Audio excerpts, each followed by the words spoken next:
Durante décadas, vivimos bajo una ilusión cómoda y peligrosa. Creíamos que podíamos dominar la naturaleza sin pagar ningún precio. Nos dijeron que la tecnología moderna era limpia, segura y eterna, que podíamos presionar un botón y tener confort instantáneo sin consecuencias. Pero ¿y si te dijera que uno de los inventos más celebrados del siglo XX estaba en secreto cocinando una catástrofe global justo encima de nuestras cabezas? Pocos saben que, en los años 70, un químico mexicano descubrió que la industria nos estaba empujando hacia un abismo invisible. Pero lo más aterrador no fue el descubrimiento científico, sino la guerra sucia que se desató después. Esta no es solo la historia de cómo salvamos la capa de ozono, es la crónica oculta de cómo las grandes corporaciones gastaron millones no para solucionar el problema, sino para destruir al mensajero. Quédate hasta el final, porque la batalla solitaria de este hombre nos demuestra que a veces, para salvar al mundo, primero tienes que estar dispuesto a que el mundo se vuelva en tu contra.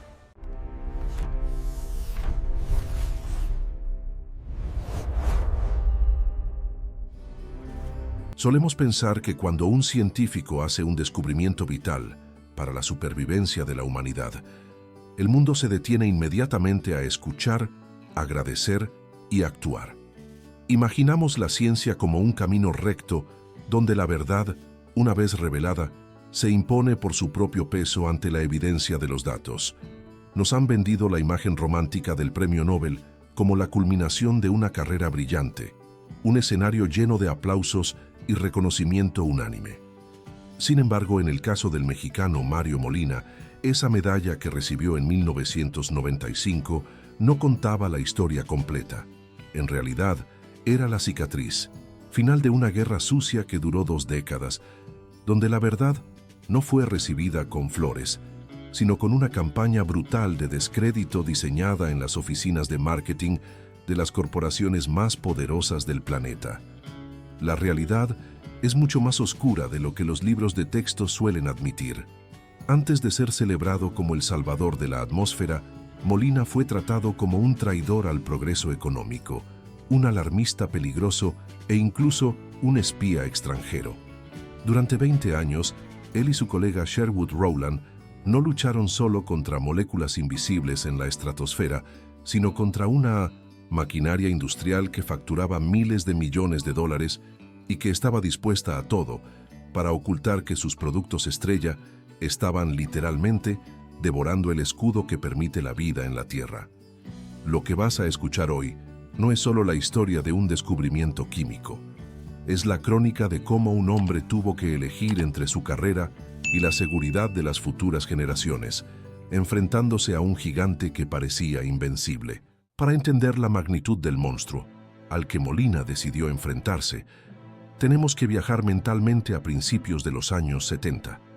Era la época dorada de la comodidad enlatada y el mundo occidental vivía enamorado de una nueva forma de consumir, el aerosol. Desde la laca para el cabello que sostenía los peinados voluminosos de la época, hasta los desodorantes, insecticidas y la pintura en spray, todo venía en una lata presurizada.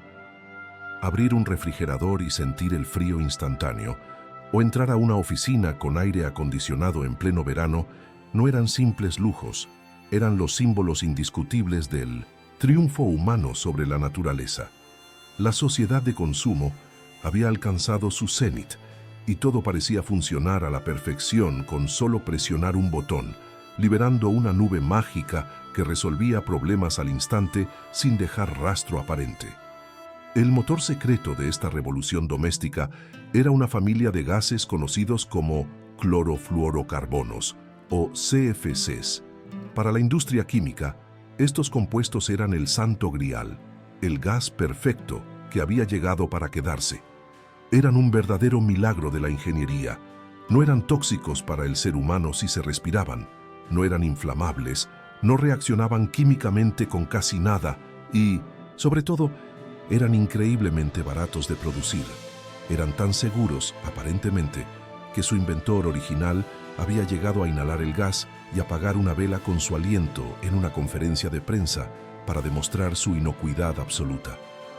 Durante casi medio siglo, los CFCs fueron vistos como los mejores amigos del hombre moderno, los guardianes silenciosos e inofensivos que mantenían nuestra comida fresca y nuestros hogares confortables. Sin embargo, había una pregunta que nadie se hacía. Cegados por la utilidad y el lucro, ¿a dónde iba todo ese gas? La lógica industrial y el sentido común de la época dictaban que, al ser compuestos tan estables, simplemente se disolvían en la inmensidad del aire, desapareciendo para siempre. Empresas gigantescas como DuPont habían construido imperios financieros colosales, moviendo el equivalente a miles de millones de dólares actuales, basándose únicamente en la producción masiva de estas moléculas. El mundo funcionaba bajo una premisa de seguridad inquebrantable, la idea de que estos gases invisibles, buenos y rentables, pudieran estar gestando una catástrofe silenciosa en las alturas, era sencillamente inconcebible para la mente empresarial y política del momento. En este escenario de certezas industriales entra Mario Molina, un joven químico mexicano recién llegado a la Universidad de California en Irvine. No tenía la apariencia de un héroe de acción ni el perfil de un agitador político. Era, ante todo, un hombre movido por una curiosidad pura y casi infantil. Junto a su mentor, Sherwood Rowland, Molina no buscaba derribar corporaciones ni salvar el mundo. Simplemente se hizo una pregunta que, sorprendentemente, nadie se había tomado la molestia de responder con seriedad. ¿Qué les pasa realmente a estas moléculas indestructibles cuando suben demasiado alto? No tenía un laboratorio futurista, financiado por el Pentágono, ni un equipo de relaciones públicas.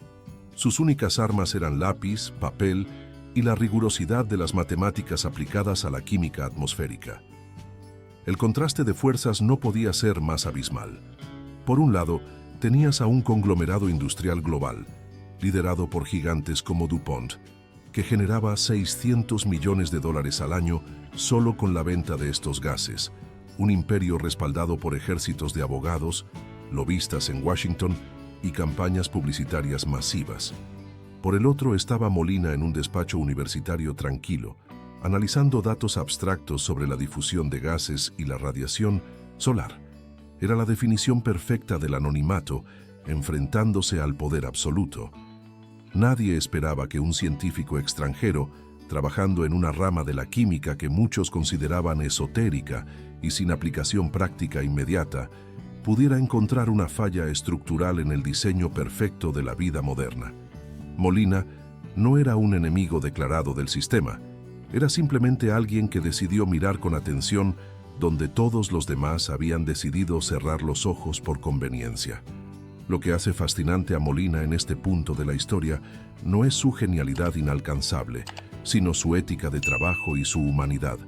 Representa a cualquiera de nosotros cuando descubrimos un error grave en el trabajo que nadie más ha visto. Ese momento de duda paralizante donde uno se pregunta, ¿estaré equivocado yo? ¿O es que todo el mundo está ciego? No actuó por ego ni por búsqueda de fama. De hecho, la naturaleza de su investigación era teórica y solitaria. Sin embargo, su compromiso con la verdad lo llevó a seguir tirando del hilo, sin saber que ese hilo estaba conectado a una bomba de tiempo ambiental.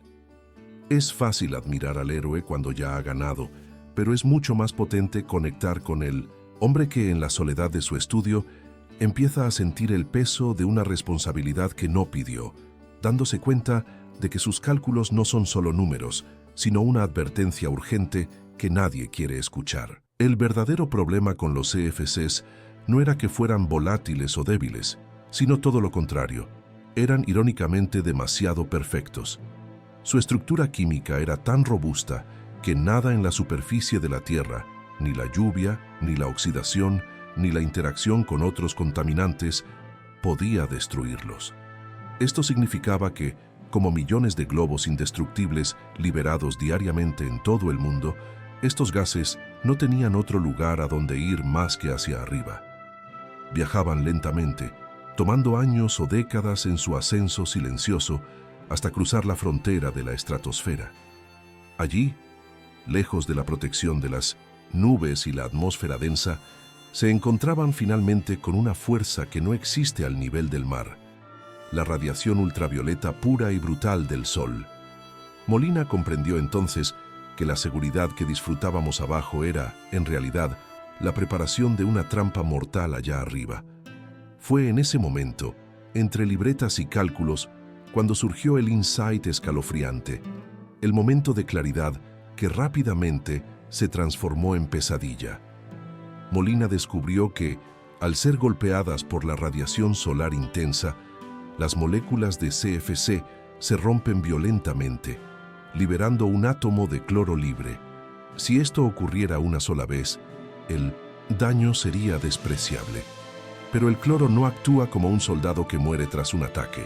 Actúa como un depredador insaciable e inmortal. Un solo átomo de cloro ataca a una molécula de ozono, la despedaza para robarle oxígeno y sale intacto para buscar a su siguiente víctima. No es una destrucción de uno a uno, es una reacción en cadena exponencial. Los números de Molina revelaron una asimetría aterradora que helaba la sangre. Un solo átomo de cloro podía aniquilar hasta 100.000 moléculas de ozono antes de detenerse. La conclusión final no era solo un hallazgo académico interesante para publicar en una revista, era una sentencia de muerte planetaria diferida. La capa de ozono es el único escudo biológico que tiene la Tierra para filtrar la radiación ultravioleta letal. Sin ella, la vida compleja, desde el fitoplancton que genera nuestro oxígeno hasta el ADN de nuestra propia piel, comenzaría a quemarse y mutar. Molina y Rowland entendieron lo impensable. La humanidad, en su inocente búsqueda de confort, lacas y refrigeración barata, estaba desmantelando activamente el techo de su propia casa. No se trataba de contaminación local ni de un río sucio. Estábamos adelgazando la piel del mundo entero. Esa noche, la gravedad del hallazgo fue tal que Rowland, al llegar a casa, le confesó a su esposa con una calma aterradora: «El trabajo va muy bien, pero creo que acabamos de descubrir el fin del mundo». La publicación de su estudio en la revista Nature, en 1974, debería haber sido una alarma global inmediata, pero para la industria química fue interpretada como una declaración de guerra. La respuesta de las corporaciones no fue revisar sus datos con humildad, sino blindar sus cuentas bancarias con agresividad. Se activó instantáneamente lo que hoy conocemos dolorosamente bien como la mercadotecnia de la duda. Si la ciencia amenaza tus beneficios y no puedes refutar las matemáticas, entonces destruye la reputación del científico. Los ejecutivos de DuPont y los gigantes del sector de aerosoles invirtieron millones de dólares no en buscar alternativas ecológicas, sino en financiar campañas de relaciones públicas masivas diseñadas exclusivamente para ridiculizar a Molina y Rowland, pintándolos ante la opinión pública como académicos delirantes que pretendían paralizar la economía moderna basándose en simple ciencia ficción. El ataque escaló rápidamente de lo profesional a lo personal y político, volviéndose despiadado. En los pasillos del poder y en las revistas especializadas se les etiquetó de charlatanes y alarmistas irresponsables. En el contexto paranoico de la Guerra Fría, la campaña de desprestigio llegó al absurdo de sugerir que eran agentes encubiertos con una agenda anticapitalista o incluso espías soviéticos intentando desestabilizar la industria occidental. El presidente de una de las mayores compañías de aerosoles llegó a declarar en prensa que la teoría de la destrucción del ozono era un cuento de hadas, una carga de basura y una completa tontería.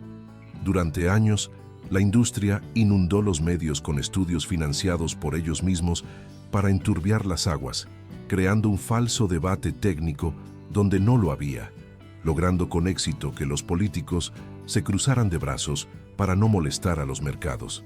Este fue, sin duda, el periodo más oscuro y solitario para Molina, una travesía por el desierto que se extendió por más de una década de frustración. Aquí es donde surge el verdadero dilema moral del héroe. Hubiera sido infinitamente más fácil, seguro y rentable retractarse, aceptar que quizás habían exagerado y volver a la comodidad del anonimato académico. La presión para que guardaran silencio era asfixiante. Incluso muchos colegas científicos comenzaron a evitarlos, temiendo que su propio prestigio se manchara por asociación con estos radicales.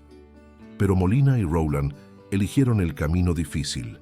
En lugar de ceder, rompieron las reglas no escritas de la ciencia de Torre de Marfil y se convirtieron en activistas de su propia evidencia, gritando una verdad incómoda al vacío año tras año, soportando el desprecio de los poderosos, mientras sabían que, con cada día de retraso, la herida en el cielo se hacía más profunda e irreversible. La vindicación final no llegó a través de un tribunal humano, sino desde el propio cielo que Molina intentaba proteger.